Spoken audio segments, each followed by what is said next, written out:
అస్మద్గురుభ్యో నమ. శ్రీమాత్రే నమ.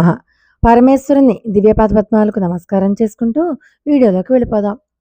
అయితే ఆషాఢ మాసంలో మనకి చాలా మంచి రోజులు. ఎందుకంటే అమ్మవారి యొక్క తీవ్రత, అంటే అమ్మవారి యొక్క ప్రభావం ఎక్కువగా ఉంటుంది. అందులో గ్రామ దేవతల యొక్క ప్రభావం ఎక్కువగా ఉంటుంది. అటువంటి ఆషాఢ మాసం శుభకార్యాలకైతే పనిచేయదు, కానీ దేవుని పూజలు మాత్రం చేస్తే రెట్టింపు పుణ్య ఫలితం వస్తుంది.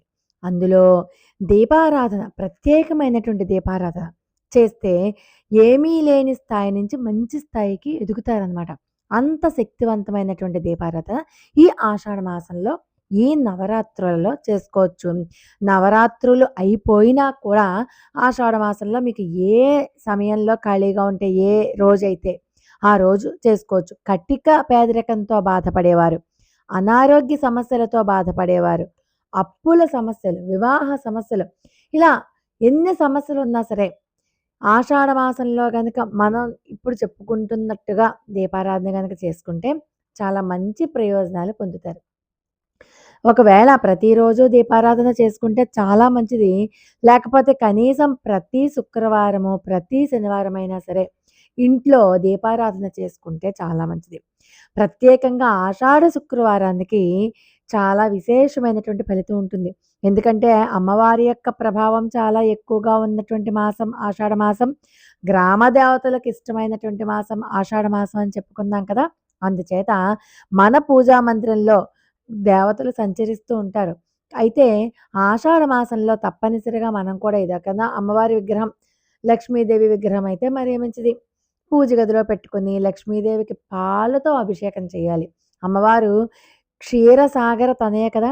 అందుకని చెప్పి అమ్మవారికి పాలతో విగ్రహానికి అభిషేకం చేస్తే చాలా మంచి ఫలితం వస్తుంది.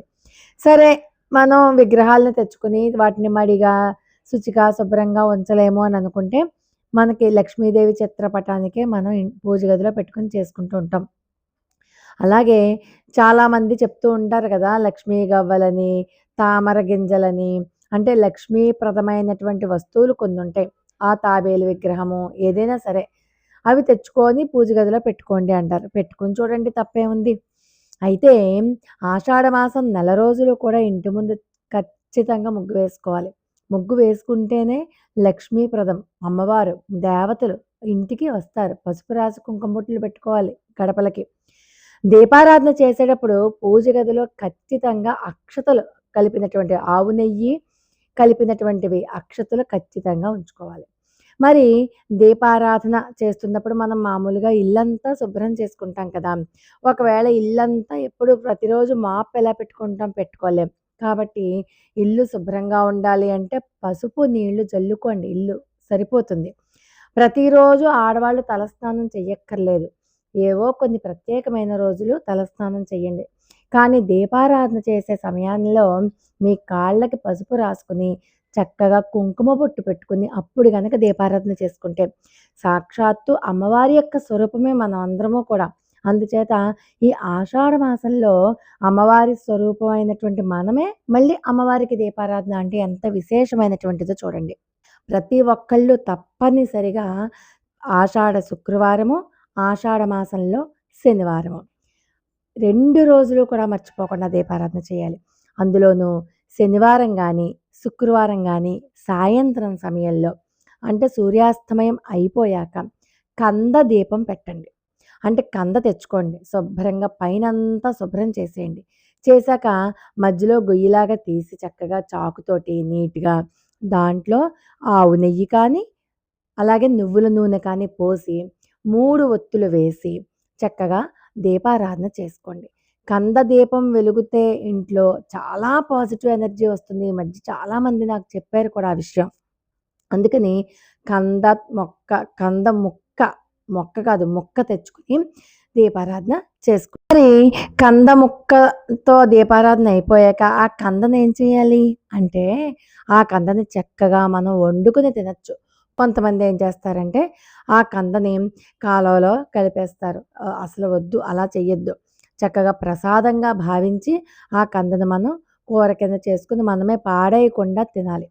అలాగే ఈ ఆషాఢ మాసంలో ప్రతిరోజు దేవునికి నైవేద్యంగా బెల్లం ముక్కను నివేదించాలి. బెల్లం ముక్క నైవేద్యంగా పెడితే చాలా మంచిది.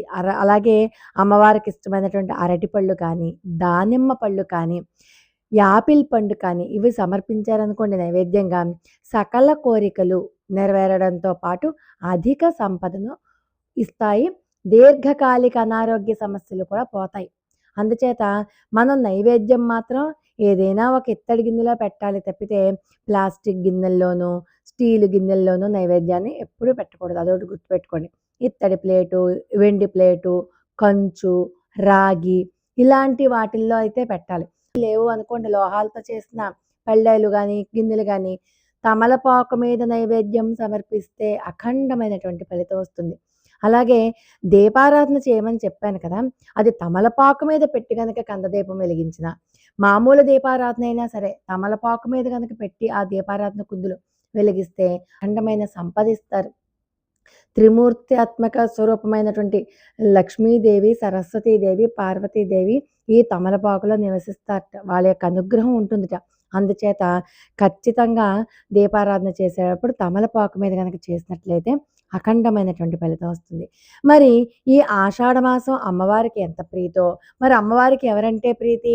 పరమేశ్వరుడంటే ఇష్టం. మరి ఆషాఢ మాసంలో శివలింగానికి అభిషేకం చేస్తే ఎంతో పుణ్య ఫలితం దక్కుతుంది. అటు అమ్మవారి యొక్క, ఇటు అయ్యవారి యొక్క ఇద్దరి యొక్క ఆశీర్వచనాలు మనకి దొరుకుతాయన్నమాట.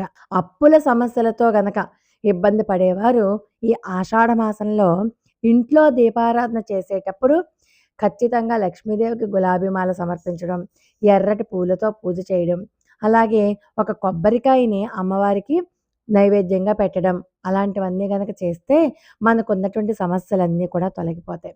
ఈ ఆషాఢ మాసంలో వచ్చేటటువంటి శుక్రవారమే కాదు, శనివారమే కాదు ప్రతిరోజు కూడా తులసి మాతను పూజించాలి. ఒకవేళ మీరు తులసి మాతను ప్రతిరోజు పూజించలేకపోతే కనీసంలో కనీసం ఆషాఢ శుక్రవారం రోజు తులసి కోటల్లో నెయ్యి దీపం గనక వెలిగిస్తే అనేక రకాలైనటువంటి వరాలు మనకి ప్రసాదిస్తుంది తులసి మాత. అలాగే వెంకటేశ్వర స్వామి వారిని కూడా ఈ ఆషాఢ శనివారం నాడు తులసి దళాలతో పూజ చేసిన, తులసి మాలను ఏదైనా దేవాలయానికి వెళ్ళి అక్కడ ఉన్నటువంటి స్వామివారికి అర్పించిన అది అఖండమైనటువంటి సంపదను తెచ్చిపెడతాయి. మనకున్నటువంటి అన్ని దోషాలను తీసివేస్తుంది. వీలైతే ఈ శనివారం నాడు పూజ గదిలో బియ్యపు పిండితో కానీ, గోధుమ పిండితో కానీ చేసినటువంటి దీపాలు గనక వెలిగించినట్లయితే వెంకటేశ్వర స్వామి వారు చాలా ప్రీతి చెందుతారు. ఆయన సంతోషిస్తారు. సంతోషించడమే కాదు, మన కోరికలు ధర్మబద్ధమైన మన కోరికలన్నీ కూడా నెరవేరుస్తారు. అలాగే ఆషాఢ మాసంలో ఎవరైనా మనం దేవాలయానికి వెళ్తూ ఉంటాం కదా అమ్మవారి గుడికి. అక్కడ ధ్వజస్తంభం దగ్గర దీపారాధన, లేకపోతే శివాలయంలో అయినా సరే, విష్ణు ఆలయంలో అయినా సరే, ముఖ్యంగా అమ్మవారి ఆలయానికి వెళ్ళండి. వెళ్ళి అక్కడ ధ్వజస్తంభం దగ్గర నెయ్యి దీపం వెలిగించి దండం పెట్టుకొని ధ్వజస్తంభం చుట్టూతా గనక మీకు చేతనైనన్ని ప్రదక్షిణాలు గనక చేస్తే కోరిన కోరికలు అమ్మవారు తీరుస్తారు. ఇంతకు ముందు వీడియోలో కూడా చెప్పాను నేను. మన కోరిన కోరికలన్నీ తీర్చాలి అంటే అమ్మవారిని కానీ, గురువుని కానీ పట్టుకోవాలి అని. అందుచేత ఈ ఆషాఢ మాసం అటువంటి దైవపరమైనటువంటి ఎన్నో రకాలైనటువంటి పనులకి చాలా పట్టు ఇస్తుందనమాట. అందుకని ఆషాఢ మాసాన్ని అస్సలు వదులుకోవద్దు. అందులో మనం చెప్పుకున్నటువంటి కొబ్బరి దీపారాధన అయినా చేసుకోవచ్చు. ఆషాఢ మాసంలో చాలా మంచి ఫలితం ఇస్తుంది. కానీ మర్చిపోకుండా కంద దీపారాధన చేయండి. అలాగే ఆషాఢ మాసంలో మీకు వీలైతే ఇది వర్షాకాలం కదా!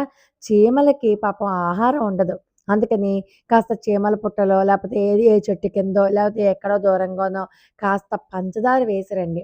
పంచదార వేస్తే సొంత ఇంటి కల నెరవేరడానికి చాలా అవకాశాలుంటాయి. ఈ ఆషాఢ మాసంలో వీలైతే రావి చెట్టు గనుక ఉంటే ఆ దేవాలయ ప్రాంగణంలోనే రావి చెట్టు చుట్టూతా ప్రదక్షిణ చేయండి. వీలైతేనే దీపారాధన చేయండి. ఏదైనా ఒక స్తోత్రాన్ని చదువుకోండి. ఈ ఆషాఢ మాసంలో పెళ్ళైన దంపతులే కాదు, మామూలుగా కూడా దంపతులు దూరంగానే ఉండాలి. ఈ ఆషాఢ మాసంలో ఎట్టి పరిస్థితులలోనూ మీరు సంసారం చేయకూడదు. బ్రహ్మచర్యాన్ని పాటిస్తే చాలా మంచిది.